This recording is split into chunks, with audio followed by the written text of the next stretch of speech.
Well, from that aspect of air travel, we want to bring it back to the ground here and talk about car transportation. And our focus is on the car import business. And of course, we have a gentleman here this afternoon to walk us through this very important subject. And he's from Be Forward. Such a pleasure to have you on the show this afternoon. Thank you to have me. Thank you. Thank you. Well, let's begin by looking at car importation business in Kenya. Where do we stand, especially now that you're seeing the middle class is playing a big role in terms of trying to invest in assets? Banks are also having asset financing products. How is the uptick right now? Well, the vehicle industry is constantly growing. As you say, the middle class are looking to purchase a car every other day. And the numbers have been increasing drastically. We are looking at about 9,000 vehicles every month, which actually comes to Kenya. Even with the new industries, the players in the market for the new vehicles, we still find that people are still attracted to the used vehicles. And because they can give you a bigger lifespan and also at much cheaper cost. All right. Yes. And John Mutai, you are the regional manager for Be Forward. Of course, in terms of job opportunities, yes.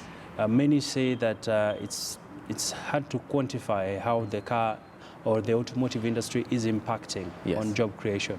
I don't know, what are your thoughts on this? Actually, if you look at the vehicle industry, most of the young people are able to secure employment through that, because these are used vehicles. Now, if you're bringing in about 9,000 vehicles every month, of course you need to have salespeople on the ground. We, for example, Be Forward Japan has offices in Nairobi, Mombasa, and other regions across the country, meaning that in all those agency offices, we have staff who are working there. So we are able to create employment for the younger people. And the used market, the used vehicle market, is actually very big.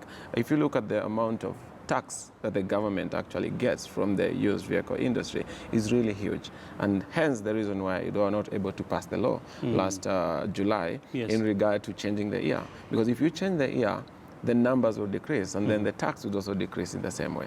All right. Yes. And let's get your parting shot. In terms of growth of the industry, are you getting sufficient government support? And are younger people also getting into this business?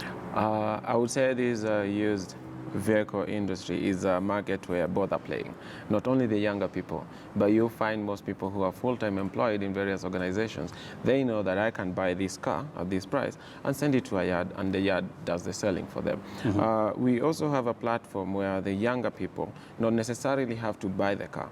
Just by referring somebody to buy the car, we are able to acknowledge that and also actually give you payments in terms of points, which can be later converted into USD, meaning that for every one car, a young person who is in campus with free access to Wi-Fi and internet can recommend somebody and get up to $105 for every one car that they sell.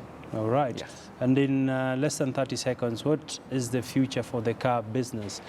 Especially now that you're seeing governments are also investing in public transport. Yes. Now, I will not be in a position to give the future of the car business.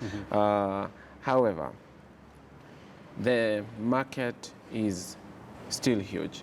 There's still so much that we can do in this market. There are more opportunities we are bringing on board, and we are also trying to enhance good services, making importation much easier for the local mwananchi. All right. Yes. Thanks for speaking to us, John Mutai. Thank you so much.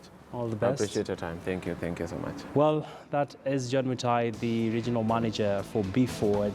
And he's just sharing his sentiments around the car import business, indicating their trends are showing a very rosy picture from his assessment. Well, for now, we want to go on a quick commercial break. On the other side of the break, we still have Women in Business coming up, as well as BBC Money Daily.